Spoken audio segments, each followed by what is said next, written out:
Merci pour l'opportunité. Ou avec le frère qui a été choisi pour enseigner l'étude, fait qu'on puisse utiliser tout ce qu'il nous dit dans notre vie quotidienne comme chrétien, mais aussi de partager parmi les non-croyants, Père Saint. Soyez avec les frères et sœurs qui sont en route pour venir ici ce matin, pour avec nous te rendre gloire en parole et en cantique, Père Saint, et en prière, Père Saint. Fait que tout ce qu'on fait ce matin est dédié à toi et qu'on reconnaît que tu es le roi des rois et qui marche selon tes écritures, qui fait ce que tu demandes de nous. Tu seras toujours là pour nous aider, nous bénir, Père Saint. Même si on vit dans un monde qu'on voit de plus en plus qui est ténébreux, tu es toujours là pour nous. Tu es notre lumière, on doit suivre cette lumière-là. Tout cela, on te le demande de ton Fils, Jésus. Amen. Amen. C'est beau.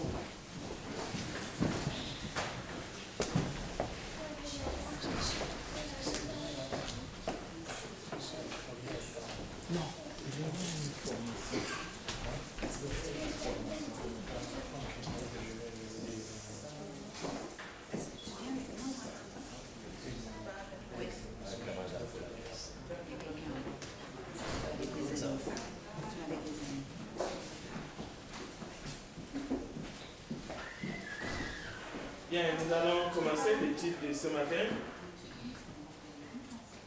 avec la bénédiction de Dieu et sa grâce. Le premier jour de la semaine, nos cœurs sont prêts à recevoir la bénédiction de Dieu et de sa parole. Nous allons nous entretenir sur le grand retour du Seigneur Jésus. Le grand retour du Seigneur Jésus, c'est un des sujets capital, fondamental, pas seulement de la Bible, mais de l'être humain tout entier. Le monde entier attend ces jours, ces grands retours. Il est venu une fois, mais il faut qu'il revienne. Et c'est ces jours-là que tout va cesser. Le père, le larmes, il n'y en aura plus. Les deuils, la mort n'existera plus. Tout va s'arrêter. Nous n'aurons plus besoin de ces soleils que nous voyons, parce que lui-même, il sera le soleil. Bien.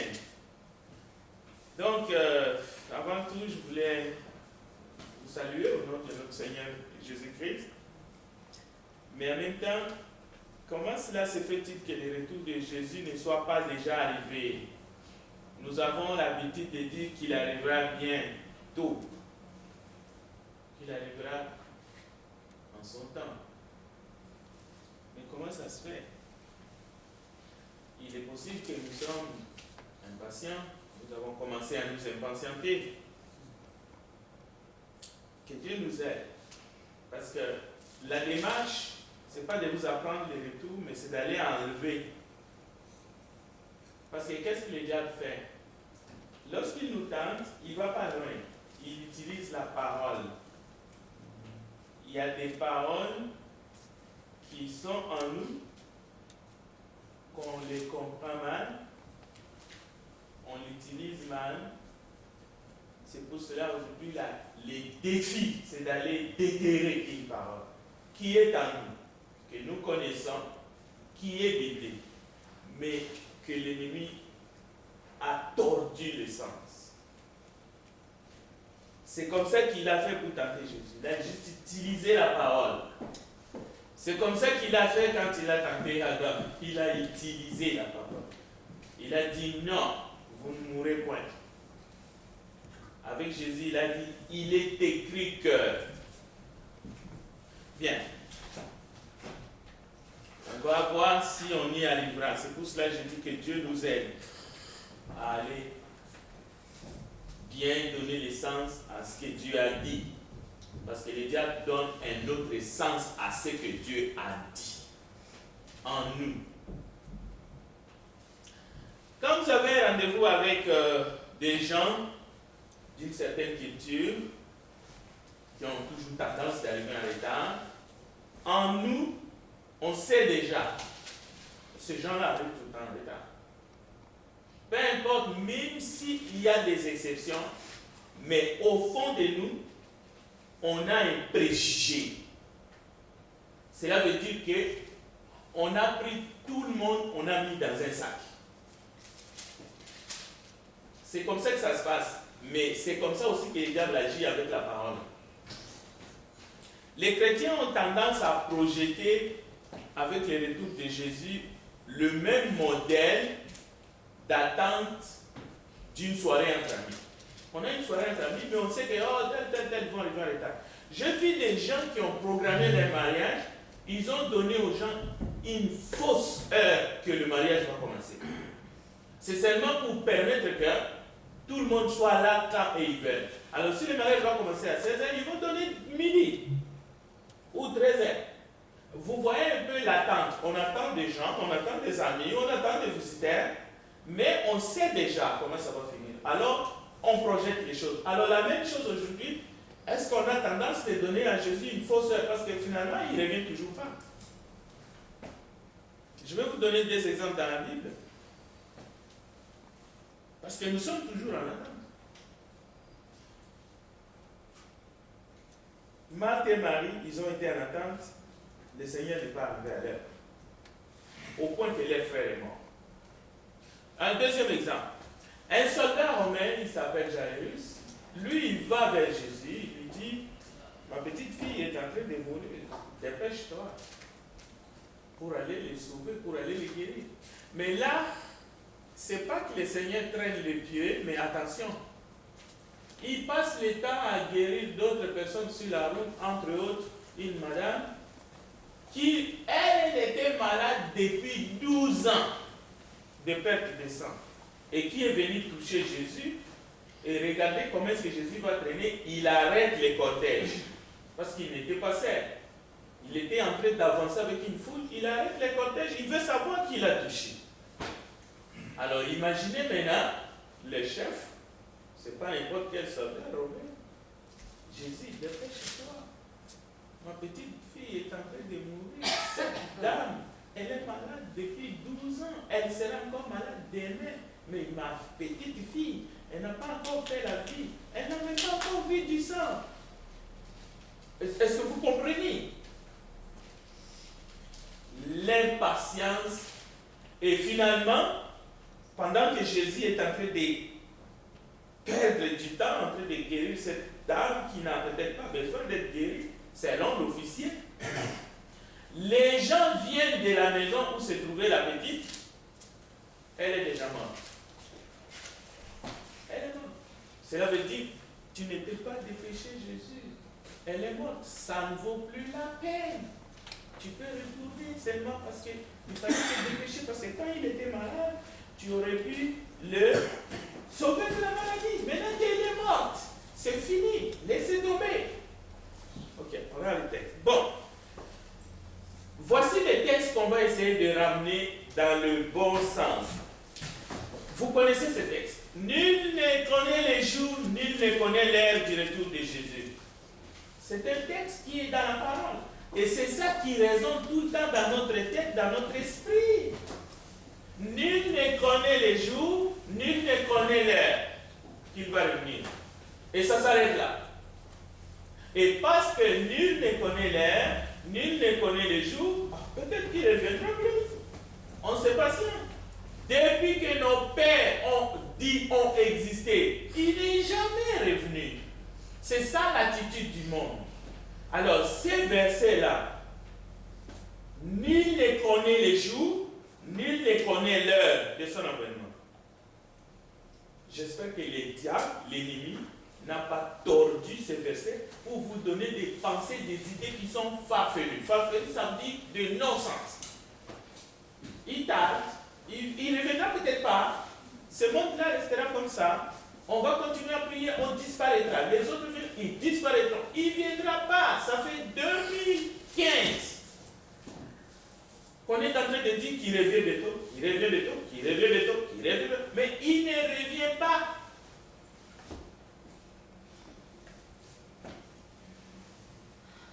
Alors, qu'est-ce que les gens font?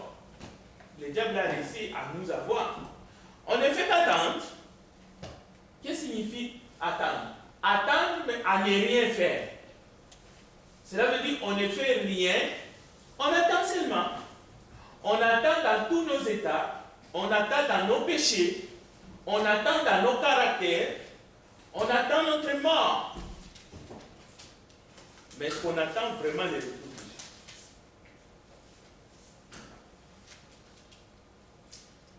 Écoutez ce que Jacques dit. Écoutons, vous pouvez suivre dans votre Bible. Moi, je vais lire le texte, je l'ai devant moi, donc ne vous en faites pas. Soyez donc patients. Regardez le mot patience, comme il est dit. Nous devons être patients, c'est nous les hommes. C'est l'esprit qui a habité en Jacques, le frère du Seigneur, qui a écrit à ses frères qui souffraient terriblement. Premier siècle. Il dit, soyez donc patients. Ici, soyez donc patients, c'est parce qu'ils étaient dans un état vraiment terrible. Ils n'avaient pas de situation sociale. Ils n'en avaient pas, la plupart. Ceux qui en avaient, ils ont été dépouillés. C'est très difficile de garder une situation sociale dans la persécution. Quand on est persécuté, on perd tout. Tout. C'est la persécution qui fait qu'un être humain, il perd tout. Jacques dit, soyez patients, frères, jusqu'à l'avènement du Seigneur. Vous comprenez ici, Jacques n'est pas en train de dire, soyez patients jusqu'à votre mort. Non. Il dit, soyez patients jusqu'à l'avènement du Seigneur. Cela veut dire que même les morts doivent être patients. Parce que ceux qui sont morts, son avènement n'est pas encore arrivé, il faut qu'ils continuent à être patients. Écoutez le texte qui est quand même assez, qui va nous édifier.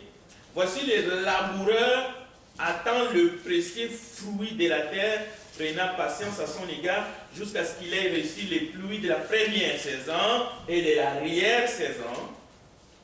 Et le verset 8 dit, vous aussi, soyez patients, affermissez vos cœurs. Affermissez, ça veut dire, édifiez-vous, fortifiez-vous, car l'avènement du Seigneur est proche. Ah. Mais cet avènement est toujours proche.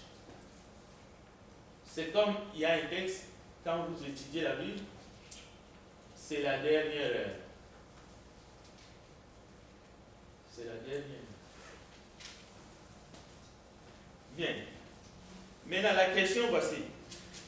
Pouvons-nous dévancer? Pouvons-nous avancer? Pouvons-nous déplacer la date? Pouvons-nous hâter? Vous attendez un visiteur, vous téléphonez chez lui. Est-ce que vous pouvez venir un peu plus vite? Est-ce que vous pouvez venir 10 minutes avant? Ou 15? Comme ça, on aura le temps de faire d'autres choses aussi. N'arrivez pas toujours à la dernière seconde ou après l'heure.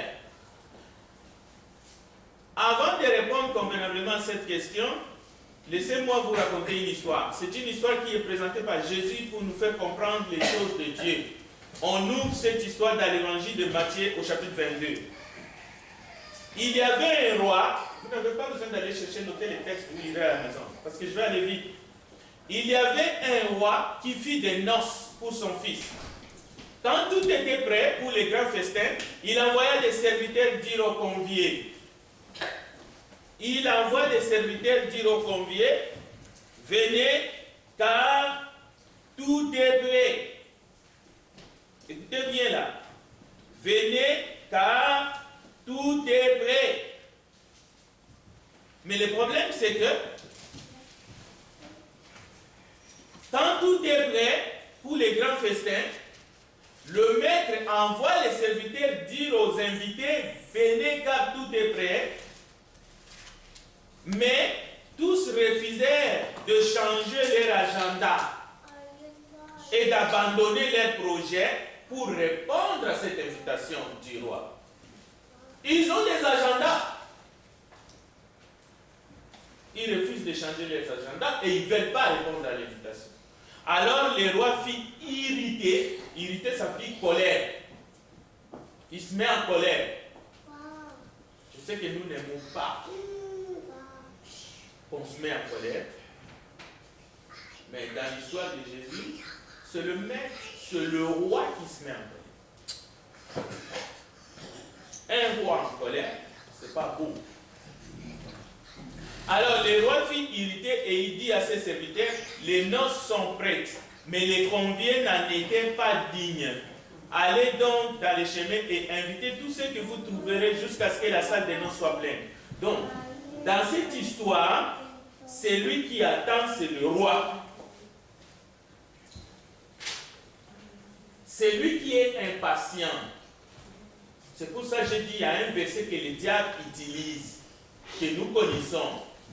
C'est-à-dire les humains qui disent que le Seigneur tarde à venir ou qui sont impatients, ils connaissent un verset que le diable a tordu le sens, ils l'ont en mal. Ils ont ces textes pour leur destruction. Ils pensent, leurs pensées le mènent à la dérive. Dans l'histoire de Jésus, c'est lui qui attend, c'est le roi, le représentant, c'est lui qui représente Dieu dans l'histoire, c'est lui qui est au rendez-vous, qui attend. Et ceux qui retardent les festivités ou les noces, ce sont les conviés. En d'autres termes, ceux qui retardent la venue du Seigneur, ce n'est pas les seigneurs, c'est les gens qui sont dans ce monde. C'est vous et moi. Mais on verra, il y a quand même une perversité là-dedans. C'est-à-dire, l'Église retarde le retour de Jésus. Parce que Jésus vient pour se marier. Il vient pour les noces. Mais il ne va pas se marier avec une prostituée. Il faut que sa femme soit belle, prête, parée. Et quand il arrive, il la trouve sans tache, ni ride, ni rien de semblable. Je vous lis le texte. C'est écrit. Bon, on continue notre étude. Je crois que cette histoire est plus représentative de ce qui se passe aujourd'hui dans notre attente du retour du Christ. Parce que si vous n'êtes pas en attente du retour du Christ, vous êtes inscrit en faux. Je dis, vous n'êtes pas chrétien. Vous ne pouvez pas vivre la vie chrétienne si vous n'êtes pas en attente du retour du Seigneur. Vous ne pouvez pas déclarer que vous êtes sauvé si vous n'êtes pas en attente du retour du Seigneur. Donc, ce n'est pas Dieu qui retarde les noces. Nous ne connaissons ni la date ni les jours. Ça s'arrête là. La parapluie ferme. On attend comme on attend. L'Église veut que le Seigneur vienne, qu'elle se marie avec elle comme telle. Sans aucune considération. Tout est prêt depuis l'ascension du Seigneur dans les ciels. C'est pour cela qu'il a dit sur la croix, avant qu'il rende son esprit à son Père, tout est accompli. Donc tout a été accompli, la table a été mise pour les noces. Jésus, depuis qu'il a déchiré les cieux, il est entré, il est assis à droite du Père. Dieu a confirmé par l'effusion du sang qu'il a accepté son sacrifice pour la rédemption du monde. Tout est prêt. Mais est-ce que l'Église est prête?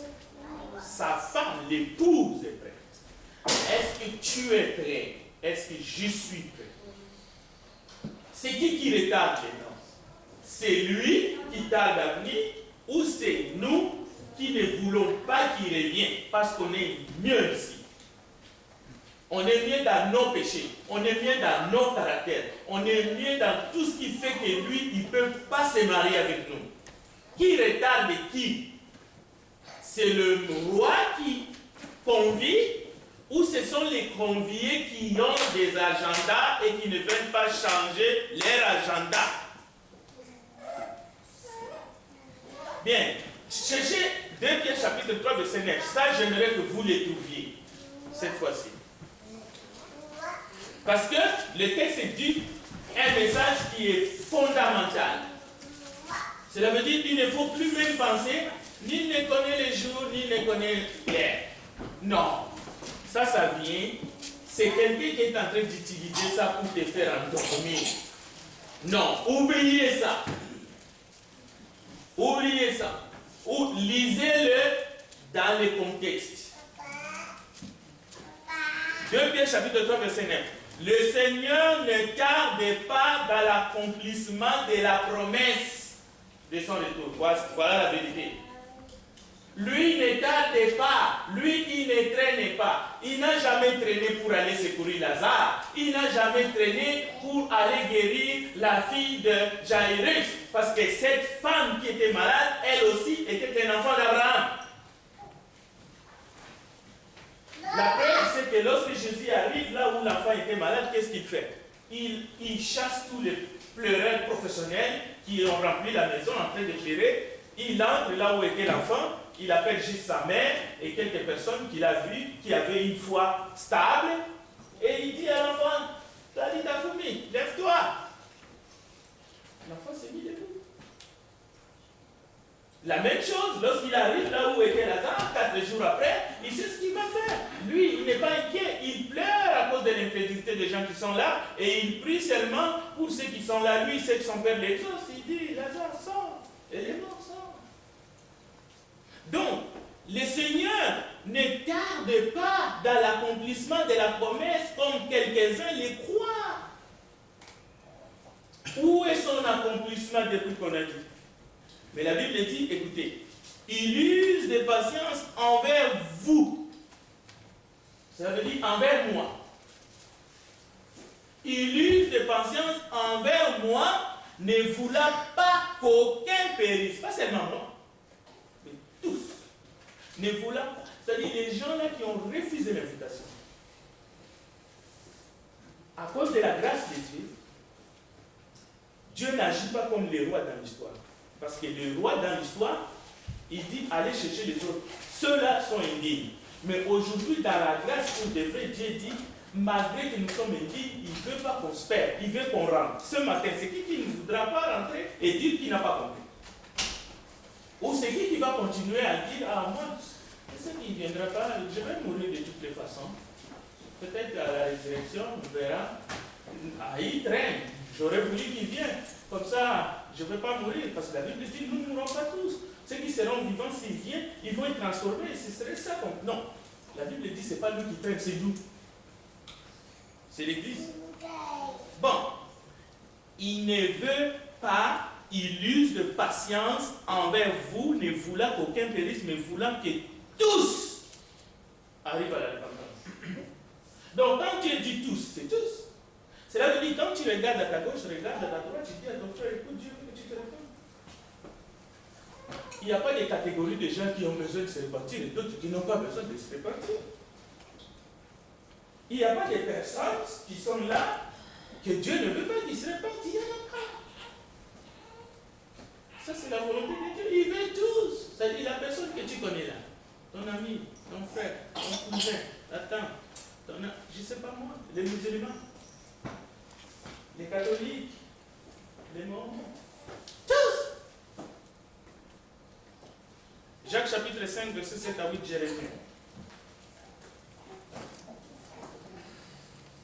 Le verset 8 de ce texte, Jérémie, parce qu'on l'a déjà lu une fois, mais je vais lire le verset 8 pour la seconde fois.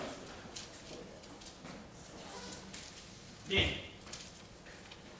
Vous aussi, soyez patients, affermissez vos cœurs, car l'avènement du Seigneur est proche.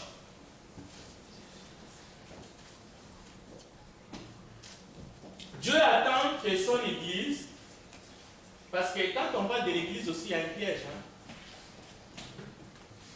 On voit tout de suite l'Église locale. Oubliez ça. Tu es le temple de Dieu. Juste toi, là, comme un individu, tu es le membre du corps du Christ. Ou tu peux le devenir. Donc, il veut qu'on se répande afin qu'il puisse nous diriger dans la salle des noces. Voilà. On va raconter encore une histoire. Pour ceux qui étaient avec nous les mercredis, c'est juste on va en faire juste une bouchée. C'est l'histoire d'une brebis qui s'est égarée loin du troupeau. Alors le berger laisse le troupeau dans le désert et part à la recherche de sa brebis perdue. Au bout d'un certain temps, lorsqu'il la retrouve, il la met avec joie sur ses épaules et retourne à la maison. Mais là, que diriez-vous? Si de retour à la maison, le berger s'aperçoit qu'une autre brebis s'est égarée pendant son absence. Et on a parlé de ça mercredi. Parce que les 99 sont restés dans le désert. Mais attention, le Seigneur, lorsqu'il a expliqué cette histoire, il a dit que les 99 n'avaient pas besoin de repentance. Lorsqu'il explique qu'il y a de la joie dans les cieux pour la brebis qui était perdue, qui est retrouvée, alors que les 99 n'ont pas besoin de la repentance. Vous comprenez qu'il y a des gens dans ce monde, dans cette terre, qui croient qu'ils n'ont pas besoin de se repentir. C'est seulement les autres qui ont besoin de ça. C'est pour cela que cette question a toute son importance. Si le maître, avec sa brebis dans la joie, il arrive, il y a encore un qui est resté parmi les 89 dans le qui est perdu. Qu'est-ce qu'il va faire? Je suis sûr. Il repartira une seconde fois à la recherche de cette deuxième brebis qui est égarée. Maintenant, si chaque fois que le berger part à la recherche d'une brebis égarée, il y en a une autre qui s'égare. Maintenant, son travail, c'est quoi? Amener ces brebis égarées dans la bergerie. Les autres brebis attendent, et trop longtemps. Chaque fois, on doit retourner parce que c'est ça l'enseignement.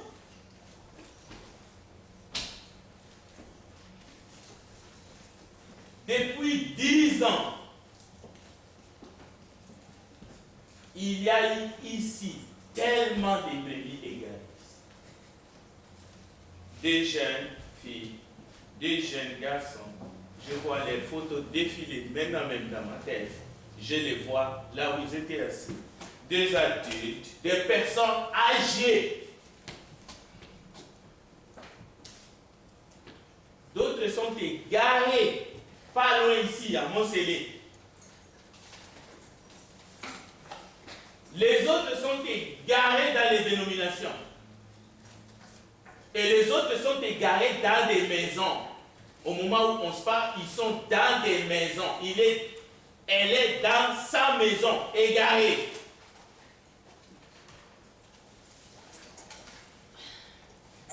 Vous savez, l'enseignement, c'est quoi? C'est seulement quand toutes ces brebis égarées, moi je suis juste un exemple, mais le message est à dimension mondiale. Parce que Jésus ne parle pas d'une assemblée. Bien sûr, Jésus a souvent utilisé les termes petit troupeau. Jésus ne parle pas d'une église locale lorsqu'il enseigne. Vous en conviendrez avec moi. Jésus parle de son peuple qui est disséminé dans le monde. 2 Pierre chapitre 3 verset 9. C'est seulement lorsque toutes ces brebis seront rassemblées sans qu'aucune ne soit manquante qu'alors il les amènera ensemble dans une contrée plus verdoyante qui sera le paradis. Nous parlons du retour de Jésus, frères et sœurs. Mais quelqu'un dira, je sais maintenant ce qu'il faut faire pour que Jésus ne revienne jamais.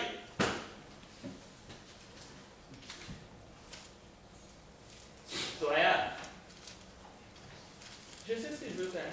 Je sais ce que je veux faire pour que les bergers ne reviennent jamais à la maison. Il va continuellement aller dans le désert chercher la brebis perdue. Il revient, l'autre est perdu. Il s'en va. Est-ce qu'un homme peut tromper Dieu? Autrement, les gens de Sodome et Gomorrhe et les gens de Noé, nous pouvons dire ils ont eu Dieu. C'est pour ça que j'ai dit, c'est pitoyable de penser comme ça. Mais c'est l'enseignement divin. Le Seigneur ne tarde pas dans l'accomplissement de la promesse comme quelques-uns le croient. Mais il use de patience envers vous, ne voulant pas qu'aucun périsse, mais voulant que tous arrivent à la repentance. C'est très important. Donc, pour aider Jésus, nous pouvons aider Jésus. N'ayez pas des idées farfelues. Il est le Tout-Puissant. Il n'a besoin de rien, lui. Oui, le ciel est à eux. La terre est à eux. C'est eux qui ont payé ça. C'est à lui et à son Père. Mais nous pouvons aider Jésus. Les femmes, les hommes ont aidé Jésus. Jésus avait la capacité de dire à Pierre, va à la mer, jette la maison, amène les poissons, ouvre-les, prends l'argent, paye l'impôt pour moi et pour toi. Mais ce même Jésus avait Judas qui tenait la bourse. Le même Jésus, la Bible dit, avec toute sa puissance et la divinité, il y avait des hommes et des femmes comme Suzanne qui l'aidaient avec leurs biens. Donc nous pouvons aider Jésus, pas seulement avec des choses matérielles, bien entendu, parce qu'il n'est plus un homme matériel sur la terre. Si nous avons connu Jésus selon la chair, nous ne le connaissons plus selon la chair. Nous ne l'adorons même plus selon la chair. Nous n'adorons pas un homme selon la chair comme Jésus était avant sa mort. Jésus est maintenant entré dans sa gloire. Donc, si vous voulez aider Jésus à rassembler tout son troupeau, il est important de ne pas s'égarer soi-même.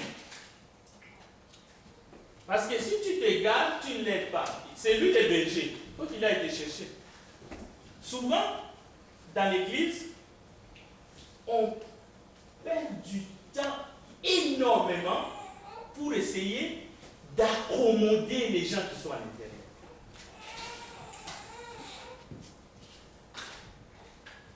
On n'est pas capable de les laisser seuls. Si on les laisse seuls, ça va péter, ils vont se rentrer dedans, mais très fort. Alors, on est pris en otage. On est pris en otage. Quelqu'un me dit, toi, tu ne peux même pas t'absenter un dimanche. Je dis, quoi? Je ne peux pas m'absenter même un dimanche pour aller encourager des frères dans une autre assemblée. Qui a dit ça? Moi, je crois à mes frères, je crois à mes sœurs. Il y a des personnes capables à prêcher. Aujourd'hui, là, ce n'est pas moi qui va prêcher, c'est un frère qui va prêcher. Vous allez écouter la parole de Dieu. Mais il y a des gens qui parlent comme ça. Et ils ont des raisons pourquoi ils le disent. Mais ces raisons ne sont pas valables devant Dieu.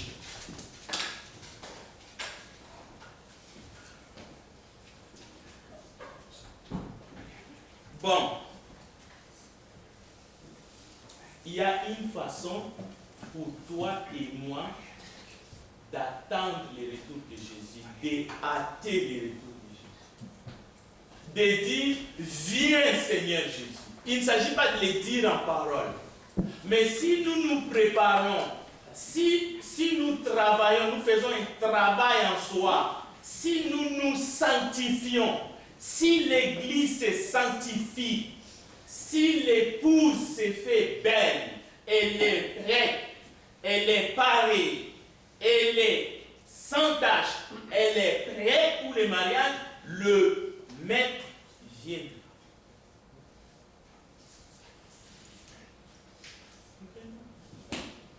Parce que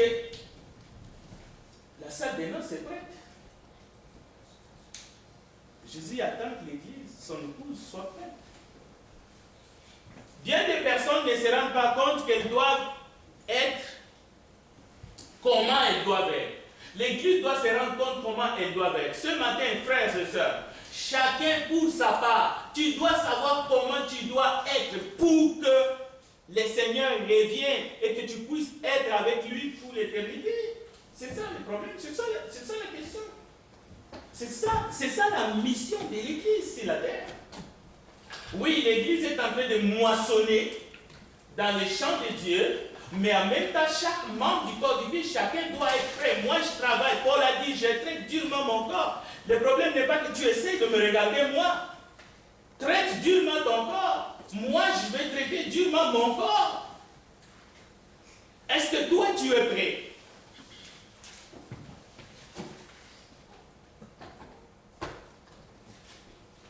Parce que chaque personne doit refléter pleinement l'image de Jésus. Donc, vous venez de comprendre. Ce n'est pas Jésus qui tarde à venir. Comme quelques-uns les croient. Loin de là. Parce que l'Église est prête. Mais comment est-ce que nous sommes? Regardez. Quand Jésus reviendra, Jésus ne reviendra pas, bien-aimé, pour venir purifier nos péchés. Comme on dit, le bon Dieu, là, sa mission, c'est de nous pardonner infiniment. C'est un mensonge du diable. Lorsque Jésus revient, il ne revient pas pour nous purifier de nos péchés. Non, non, non, non, non, non, non, non. Il ne vient pas pour faire disparaître nos fautes, nos défauts. Le monde nous a trompés. Le caractère est inchangeable. L'homme ne peut pas changer. À un certain moment, c'est fini. Tu vas rester comme tu es. Et Jésus ne va pas revenir pour essayer de changer ton caractère lorsqu'il revient. Non, non, non. Il ne vient pas porter un remède pour ta faiblesse. Non. C'est maintenant. Il a porté nos péchés, il a porté nos fardeaux sur la croix. Mais c'est maintenant que tu dois changer. C'est maintenant que son sang doit te purifier, mon frère, ma soeur, toi qui es ici. C'est maintenant. Quand il revient là, ce n'est plus pour faire ça. C'est maintenant que ce sang est efficace. C'est de cette façon, si nous nous préparons, si nous sommes prêts, si nous travaillons pour notre salut, lui, il est après de venir et lorsqu'il arrive, on est... D'ailleurs, je vous ai dit le texte de 5 vierges qui étaient censées et 5 qui n'étaient pas censées. Il y en a qui étaient prêts, qui ont hâté le retour du maître, du mari, et il y en a qui sont restés endormis. Donc, l'image de Dieu doit se reproduire au sein de l'humanité, au sein de chaque individu. L'homme de Dieu et chaque enfant de Dieu, Dieu exige que son peuple atteigne sa perfection. C'est l'Éternel qui a déclaré, vous serez saints car je suis saint. Tant que nous ne serons pas mis à part, comme lui veut, tant que l'Église ne sera pas mise à part, c'est-à-dire séparée du monde, pendant qu'elle est dans le monde, les idées du monde, le mensonge du monde, le mensonge du diable, toutes ces choses-là, nous allons nous séparer du monde, nous allons sortir du monde, tout en état dans le monde. Tant que l'Église ne sera pas prête, l'Église, qu'est-ce qu'il va nous faire? Dieu ne veut pas seulement venir pour punir les gens. Dieu ne veut pas venir seulement pour balayer ce monde comme il a fait au temps de Noé ou à Sodome et Gomorrhe. Non, l'Église n'est pas là pour ça. Donc, si Dieu a donné des enseignants, des apôtres, des docteurs, des évangélistes, des anciens, la Bible est claire, c'est pour le perfectionnement des saints. Alors, perfectionnons-nous. Et nous devons être parfaits comme notre Père Céleste est parfait. Tu dois être parfait. Donc, c'est maintenant que nous devons nous séparer du monde et décider du monde. C'est maintenant que nous devons purifier notre caractère. Purifier notre caractère, nos caractères. C'est maintenant que nous devons nous blanchir dans le sang de l'agneau. Vaincre l'orgueil, vaincre la colère, vaincre l'indolence spirituelle. C'est maintenant. C'est maintenant qu'il faut se réveiller du sommeil. L'indolence spirituelle. C'est maintenant qu'il faut vaincre ça. Ce n'est pas demain. Comment toi tu peux parler du retour de Jésus? Tu es dans l'orgueil, tu es dans la colère, tu es dans l'indolence, tu es dans les provocations, tu joues aux marionnettes. Comment tu peux parler du retour de Jésus? Comment? Non. Ma sœur, non, mon frère. Ça ne fonctionne pas. Comment tu peux parler du retour de Jésus alors que tu n'es même pas encore né de nouveau? Mais tu rigoles ou pas? Hein? Alors, il faut être conséquent. Ce n'est pas des blagues. Ce n'est pas des blagues. Comment un parent peut parler du retour du Seigneur alors que ses propres enfants ne sont pas nés de nouveau? Comment? Il y a quelque chose qui ne tourne pas en rond là. Il faut plairer même. C'est sérieux, je ne blague pas.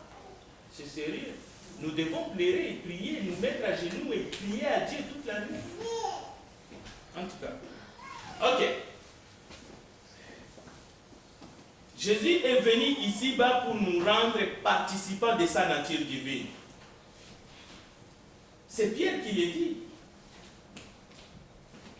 Participants de sa nature divine. Cela veut dire que nous devons travailler sur nous.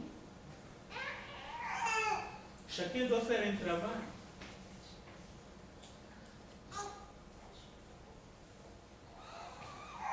Nous pouvons demeurer dans le Seigneur, participer dans son amour, participer à son travail, ramener vers lui tous ceux qui sont éloignés de l'Église. Ça, c'est des choses qu'on peut faire. C'est dans cette position parfaite de sainteté que nous pouvons patienter et hâter son retour. Nous devons être patients pour que les autres qui ne sont pas encore dans la bergerie rentrent. Mais nous devons hâter son retour en faisant un travail conséquent sur nous-mêmes. J'ai des péchés que je dois lutter pour triompher. Souvent, je fais toujours la différence entre le péché que je peux commettre, je peux tomber. La Bible dit, un chrétien ne pratique pas les péchés, mais ça peut arriver à... Mais il y a des péchés programmés dans la vie. Il y a des péchés que quelqu'un d'autre te demande à faire pour lui. Les péchés programmés dans ta vie et les péchés que quelqu'un d'autre te demande à faire pour lui. Ces péchés-là,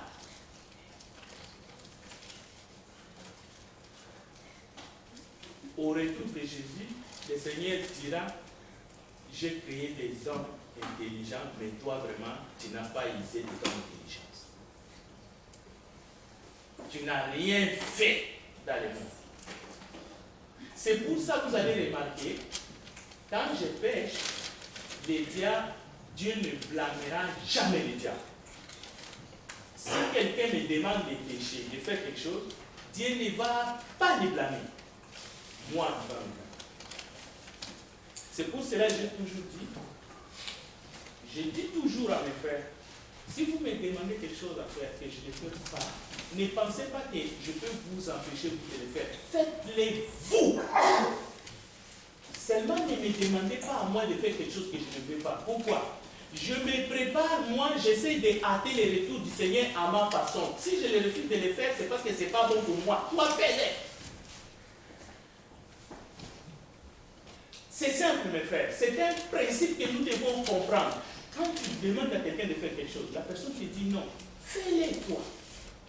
Ne pensez pas que la personne va se battre avec toi ou quoi que ce soit. Non, non, fais-le. 2 Pierre chapitre 3, verset 11. C'est ici que je veux parler. Écoutez maintenant les textes, mes frères. Je ne suis pas en train de parler en l'air. Je suis en train de faire parler les Écritures parce que c'est une étude biblique. Écoutez les textes. Puisque donc toutes ces choses doivent se dissoudre, qu'elles ne doivent pas être la sainteté de votre conduite et votre piété. Et le verset 12. Tandis que vous attendez, nous attendons le retour du Seigneur et hâtez l'avènement du jour de Dieu. Les deux verbes-là, c'est ça la conclusion de l'étude. Nous attendons le retour du Seigneur, mais nous attendons l'avènement du jour de Dieu. Comment? Par notre conduite.